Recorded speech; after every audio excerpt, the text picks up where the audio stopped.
क्या प्रियंका गांधी के टारगेट पर खुद सीएम गहलोत थे? ये सवाल भले ही सुनने में अटपटा लग सकता है, लेकिन प्रियंका गांधी की सभा जो टोंक में थी, जो सचिन पायलट के गढ़ में थी, उस सभा को अगर आप ध्यान से देखेंगे, प्रियंका गांधी के भाषण को ध्यान से सुनेंगे, तो आपको पता चलेगा कि वो कहीं ना कहीं उस पूरे भाषण के टारगेट पर खुद सीएम गहलोत है, जो राजनीति को थोड़ा बहुत समझता है या जो राजस्थान में हो रही राजनीति को जानता बूझता है। उसे पता चलेगा कि कैसे प्रियंका गांधी नाम तो किसी और का ले रही थी, लेकिन टारगेट शायद उस सब मुद्दों पर खुद सीएम गहलोत हो रहे थे। कैसे ये सब कुछ हो रहा था और क्या ध्यान देने की ज़रूरत थी, ये सब कुछ हम आपको इस वीडियो में बताने वाले हैं।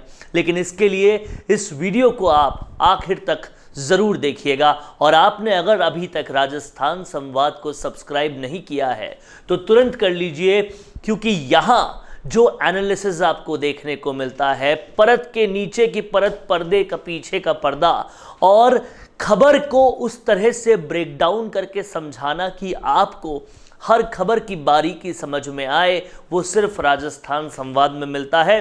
तो आप सब्सक्राइब भी कीजिए, बेल आइकन भी दबाइए, ताकि आपको ये सारे विश्लेषण वक्त रहते मिल पाए। तो प्रियंका गांधी का जोरदार भाषण हुआ। सबसे पहली समझने वाली बात है, ये भाषण कहां पर हुआ? सबसे पहले टोंक क्यों चुना? जोधपुर क्यों नहीं चुना? सचिन पायलट का गढ़ क्यों चुना? इन सब बातों को समझें तो पता चलेगा कि सचिन पायलट का ही गढ़ चुनाया गया, उस पे सारी सरकार को बुलाया गया। मुख्यमंत्री गहलोत से लेकर पीसीसी चीफ गोविंद सिंह डोटासरा वहां पर आए और कहीं ना कहीं पार्टी का सबसे बड़ा महिला फेस टोंक में लाया गया। इसका स्वतः मतलब ये था कि प्रियंका गांधी ने बिना कहे ये जता दिया कि वो पूरी तरह से सचिन पायलट के पक्ष में है और कहीं ना कहीं जो उनके साथ बुरा हुआ है उसको रिवर्स करने के लिए वो आई है। अब यहाँ पर प्रियंका गांधी के भाषण पर थोड़ा सा गौर फरमाने की ज़रूरत है।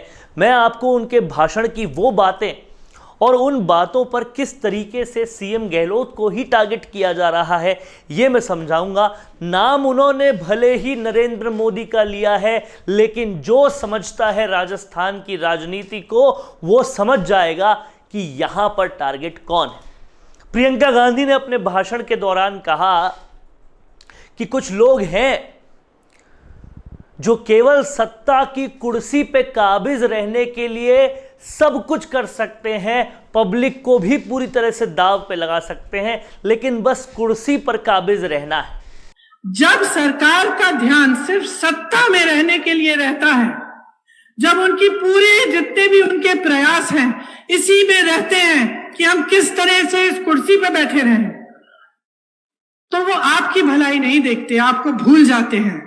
उनके लिए आपकी जो समस्याएं हैं, आपकी जरूरतें हैं, वो महत्वपूर्ण नहीं रहती। अब इसको राजस्थान की राजनीति से जोड़कर देखिए। होटलों में सरकार चली गई थी और हर संभव वादे कर दिए थे जो होटल में विधायक रहे थे उनसे कि तुम्हारा सारा काम किया जाएगा, तुमको बस यहीं पर रहना है। हर चीज के लिए उन्होंने अपने उद्योगपति मित्रों को आगे रखा और जो जनता है उसको पीछे रखा। आज ये स्थिति है कि 45 सालों में सबसे अधिकतम बेरोजगारी आज है। और इस तरीके से कुर्सी बचाने का सारा प्रयास हुआ। कभी कोरोना हुआ, कभी 45 दिन की पैर की इंजरी हुई, चलता रहा ये सब कुछ। कुर्सी बचाने के लिए सारे काम हुए। तो ये आखिर किसके लिए बोला गया कि कुछ लोग कुर्सी बचाने के लिए सब कुछ करते हैं, पूरी की पूरी पब्लिक को ताक पे रख देते हैं। शुरुआत में मुख्यमंत्री गहलोत ने कहा कि पेपर लीक में सरकार का कोई योगदान नहीं है और बाद में आरपीएससी से चेयरमैन पकड़ा जाता है। क्यों जब खुद मुख्यमंत्री गहलोत ने गोविंद सिंह डोटासरा के शिक्षा मंत्री रहते हुए बिरला सभागार में ये कहा, पूछा था सारे टीचर्स से कि क्या आपकी ट्रांसफर में पैसा लिया जाता है, उन्होंने हां कहा, तब भी कोई एक्शन नहीं हुआ, क्योंकि कहीं ना कहीं सरकार बचाने में योगदान था उनका। और सरकार बचाने की एवज में चाहे ट्रांसफरों में पैसा लिया जाए या फिर पेपर लीक हो जाए, सब कुछ चल रहा था। तो ये जो बात कही गई, ये भले ही प्रधानमंत्री मोदी के लिए कही गई, लेकिन अगर आप इसको राजस्थान की सियासत में फिट करके देखेंगे तो पूरी तरीके से फिट होगी।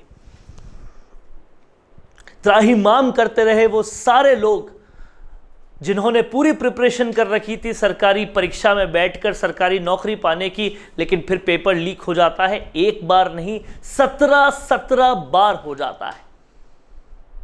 तो आखिर इन सब मामले में कौन टारगेट हो रहा था? क्या ये मुख्यमंत्री गहलोत ने जो सचिन पायलट को लगातार नाकारा, निकम्मा, गद्दार, कोरोना सब कुछ कहा, क्या इस तरह का भाषण टोंक में देना उस चीज के रिप्लाई के तौर पे देखा जा रहा है? यही नहीं, इस भाषण को हम आगे और समझें और सुने तो बहुत कुछ पता चलता है। उन्होंने साफ साफ कहा कि मैं लड़की हूं, लड़ सकती हूं की मुहिम चला रही हूं और देश भर में महिलाओं के साथ क्या कुछ हो रहा है ये हमें देखना चाहिए।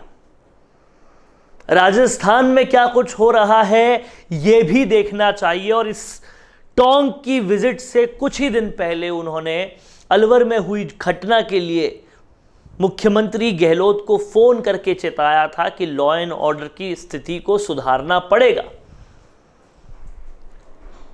इससे भी कहीं ना कहीं समझ में आता है कि यहां टारगेट पे क्या मोदी सरकार थी या फिर मुख्यमंत्री गहलोत। और फिर तीसरी बात, जब अडानी पर प्रियंका गांधी बोल रही थी और ये कह रही थी कि कुछ मित्रों के लिए सब काम हो रहा है, तो क्या उन्हें मालूम नहीं था कि राजस्थान में भी जब राजस्थान का इन्वेस्टर समिट किया गया तो अडानी को बतौर चीफ गेस्ट बुलाया गया था और स्वागत में सबसे आगे रहे थे सीएम गहलोत खुद। तो इस पे भी आखिर टारगेट कौन था? तो इन तमाम सारी बातों से यह समझ में आता है कि कहीं ना कहीं बिना कहे हुए भी टोंक पहले आना, वो सारी बातें करना जो कहीं ना कहीं निशाना सीएम गहलोत पे मार रही थी, ये सब कुछ सीएम गहलोत को टारगेट बनाने के तौर पे भी देखा जा रहा है। और क्या इन सब बातों से यह समझ में आता है कि 25 सितंबर की घटना अभी तक कांग्रेस आलाकमान के जहन में है? उन्हें पता है कि इसका पनिशमेंट पेंडिंग है। जो 25 सितंबर को हुआ था, जो कांग्रेस के इतिहास में सबसे बड़ी आलाकमान के साथ गद्दारी थी, क्या किसी तरीके से अब उसका पनिशमेंट मिलेगा? क्या सचिन पायलट के शांत होने के पीछे यह वजह है कि अब उन्हें आश्वासित कर दिया गया है कि अब वक्त आ गया है, अब वो पनिशमेंट्स भी होंगे और कार्यकर्ताओं के साथ जो बुरा हुआ वो सब भी रिवर्स बैक किया जाएगा? या फिर अब वो वक्त आ गया है जब कहीं ना कहीं सचिन पायलट को इस तरीके से एलिवेट किया जाएगा कि जिस षड्यंत्र और हथकंडों के साथ उन्हें डिमोट किया गया है, वैसे ही षड्यंत्रों के साथ उन्हें एलिवेट किया जाए ताकि उनका जवाब बैकफायर होकर फिर किसी षड्यंत्र से ना आए और कांग्रेस सरकार को कोई नुकसान ना हो। यह सब कुछ बहुत ही सोचा समझा लग रहा है और आपको ये समझना पड़ेगा कि प्रियंका गांधी ने जब अडानी के लिए बोला, प्रियंका गांधी ने जब कुर्सी बचाने के लिए कुछ भी कर सकते हैं वाली पंक्तियां बोली, ये सब कुछ का टारगेट आखिर कौन था? उसी मंच पर सचिन पायलट के होते हुए ये सब कुछ मुख्यमंत्री गहलोत के समक्ष बोलना किशोर टारगेट कर रहा था। और सचिन पायलट की शांति के लिए उन्हें क्या आश्वासन दिया गया है, ये तमाम डॉट्स जब आप जोड़ेंगे तो आपको पता चलेगा कि कुछ बड़ा और बहुत बड़ा सियासत के भगोने में पक रहा है। और ये जब पक जाएगा तो आपको पता चलेगा कि कांग्रेस आलाकमान के समक्ष हुई हर गलती का हिसाब होता है। तो कैसा लगा दोस्तों आपको ये वीडियो, ये विश्लेषण? अगर आपको ये विश्लेषण पसंद आया है तो इसे ज़्यादा से ज़्यादा शेयर करें, सब्सक्राइब करें। नमस्कार। कौन देखता है अब टीवी? टीवी पर आपको कितनों ने देखा, ये कैसे पता चलेगा? घर घर इंटरनेट पहुंचने के बाद अब सब कुछ है डिजिटल। आपका वीडियो कितनों ने देखा ये हर पल आपको पता चलेगा, इसलिए डिजिटल मीडिया में बनाइए अपनी पहचान। 4.5 करोड़ से ज्यादा व्यूज और 3,27,000 से ज्यादा सब्सक्राइबर वाले राजस्थान के चैनल राजस्थान संवाद पर करवाइए कवरेज। ज्यादा जानकारी के लिए व्हाट्सएप करें 7339900549 पर।